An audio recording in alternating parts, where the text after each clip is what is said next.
Well, good morning, viewers. Today we have a 2003 Highlander, and it's here because the customer is complaining about poor heat out of the heater. He says initially it seems to warm up fine, and then after you drive it, it cools off like the thermostat's opening. The customer says he's checked the fluid levels. I asked him to check that. It's got 154,000 kilometers on it. So we're going to scan it. I noticed it has an exhaust leak when I started it up. So I'm going to let it run on the scan tool while I monitor the temperature and raise it on the hoist and have a look at this leak. Actually, before I start, I'm going to scan it for codes, even though the check engine light is not on. It may have a code for running too cold. This did an auto ID with the snap-on scan tool. It is an 03. Shouldn't be any current codes. Oh, I didn't notice the check engine light on when I drove it in. Heater control circuit, bank 1 sensor 2, bank 2 sensor 1. Well, that's secondary. Let's see if there's any history codes. Just the two O2 sensor heater circuits. He never mentioned the check engine light was on, but he could have dropped it off about a week ago. So let's look at engine data.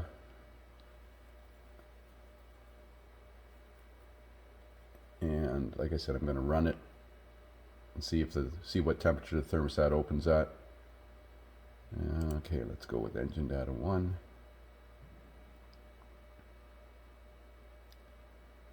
Seems slow this morning, just like me.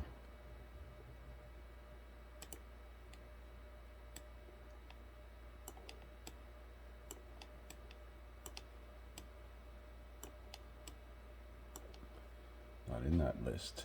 Intake air temperature.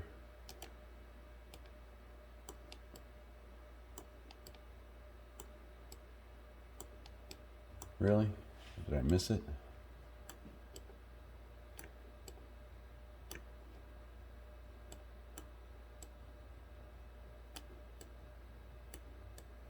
Oh, there it is, coolant temperature. Okay, so I'm going to start this thing up. So as you can hear, it has a significant exhaust leak. I'd say the thermostat's defective because it's circulating coolant through this upper rad hose already. I'm not sure if this is a reverse flow system or not, but we're going to lift it up and see where the exhaust is coming from. We've got a number of exhaust leaks. It's leaking from inside this catalytic converter shield, so the converter must be rusted through. It's also leaking back here too, somewhere in here, right here, pinhole there. This catalytic converter is rusted through too. Bolts don't look that great. See, he's done some work on this thing recently. Front brake pads and rotors, struts. But I noticed a concern here. That brake hose fitting is leaking.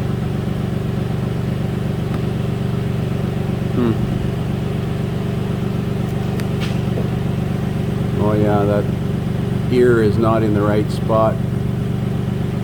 Shoot. Well, we'll fix that for him. So it's been running for 10 minutes or so, and it's gradually rising temperature, but the problem is the rad hoses are hot already, and they shouldn't be hot till around 88 to 92 Celsius. So it needs a thermostat. So I was right, this is a reverse flow system. The thermostat's on the lower rad hose, and it lives down under the intake, right down there. So you have to take all the air box out because you have to access it from this end. So we'll get parts ordered up for it. So we got a new thermostat and a new thermostat seal, an O-ring that goes around the thermostat. Hopefully that's all we're going to need. We're going to go ahead and start replacing this thing now.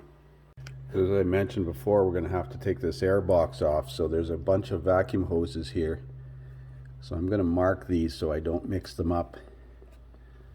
I see that they're Looks like they're color coded already, but the paint's wore off. So I'm going to put some marks on them. This one's a different size, so that one's easy to identify. This one here, it's a smaller diameter than this one. And it looks pretty close to the same. I'm going to mark them. So I marked the vacuum hose nipples with white paint dots, 1, 2, 3, and this one over here. Disconnected the mass airflow sensor, and that's probably a purge solenoid. And disconnected the fresh air pipe from the PCV, the 2 hose clamps on the snorkel or on the throttle body, and I think I might have to disconnect this solenoid hose here. There we go. And then this should come out of here.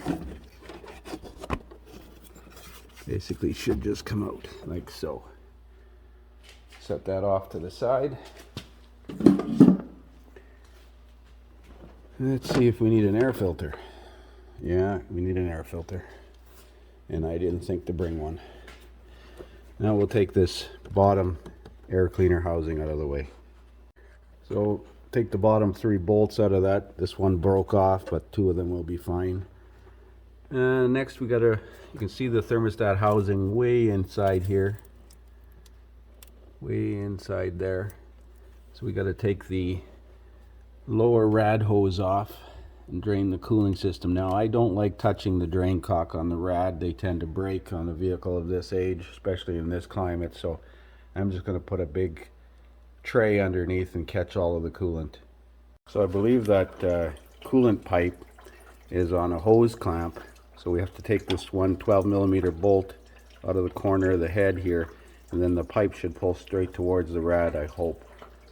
I may not have an O-ring for that. So once you remove this bolt here, you can twist the pipe and wiggle the pipe and just pull it out of the O-ring of the thermostat housing. We're going to have to see if we can source an O-ring for this.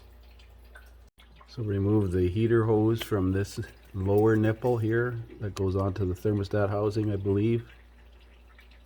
If not, it's close to it anyways. And disconnect the temp sensor right there. Move the wire out of the way.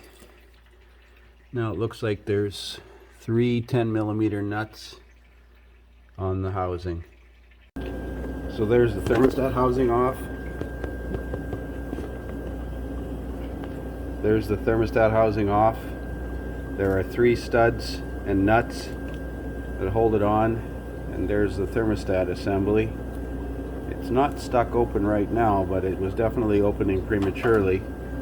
And you do not necessarily have to take that heater hose off. You can see that nipple's part of the lower intake or crossover pipe or whatever's inside the V valley there. So we're going to clean up this gasket surface, which is actually pretty clean, but we're going to wipe it off and make sure with some emery cloth and put the new thermostat in. So there's the housing where the O-ring sits, all cleaned out, and the gasket surface all clean. Here's the new O-ring installed on the new one. We're going to put some silicone grease on the seals. I've reinstalled the 3 studs back in there. You can see 1, 2, and the other one behind the pipe down there. And I used a Ultra Pro stud installer, remover installer. Worked pretty good. Just a note, you see this little jiggle pin here? This is to let air bubbles out of the system so you don't end up with an airlock, and install it with that facing up. That's the old one. The new one was actually inside here, but it's basically the same thing. And I believe this is a 180-degree thermostat. That's a standard thermostat for this application. So I managed to find a metric O-ring, an R24. That's at least the number from the metric O-ring kit. We're going to put some dielectric grease on that O-ring and put it back in. There it is, all back together again. Cooling system's refilled. Hoses connected. I think you said I marked them 1, 2, and 3 so that I wouldn't mix them up. And it's missing a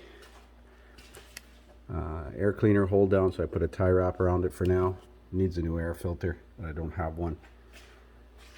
And we're going to start it and run it and see how the temperature comes up. Last time it was circulating through the rad almost immediately when it wasn't even close to operating temperature, so we'll see if that makes a bit difference now. Okay, as you can see, it's 18 Celsius. That's about the temperature in the shop here.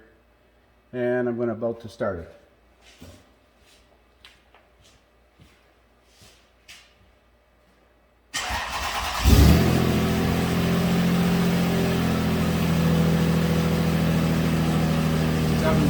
PM.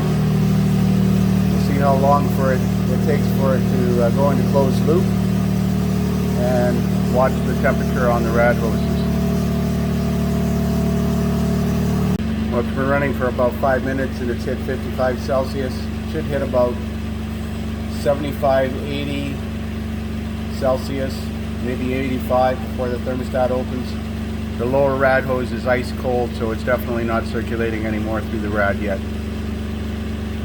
Use this thermal camera here to look at the temperature in degrees Fahrenheit. It's 117. And you can see the lower rad hose, which is right here. There's the lower rad hose, basically 83. You can see the thermostat. Oh.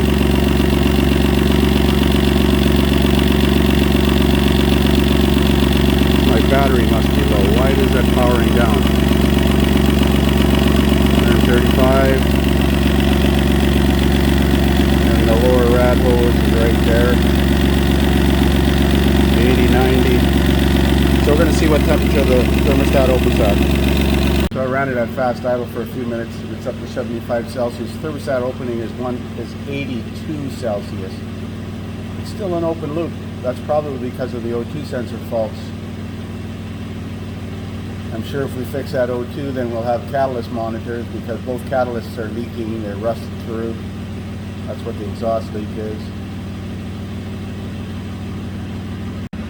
Well, it's hit 83 Celsius according to the scanner, and the thermostat hasn't opened yet. The lower rad hose is still cool, but I expect it to open any second. So you can see it hit 89 Celsius and then opened at and dropped down to 88. It's going back up to 89. I'm going to take it for a road test on the highway and see how it is. So after about a 10-kilometer road test, it stabilized at 91 Celsius. It's smoking hot in here. I had to turn the heat down. So I'm sure this thing is good now. We're going to find out if the customer wants to do anything with those catalytic converters. Probably not. Notice that it's still in open loop, and that's because of the rear O2 sensor, and I'm sure if we fix that, we'll enable catalyst monitoring, and then it'll fail for that. So that's it for now. We call this heater problem resolved. Thanks for watching.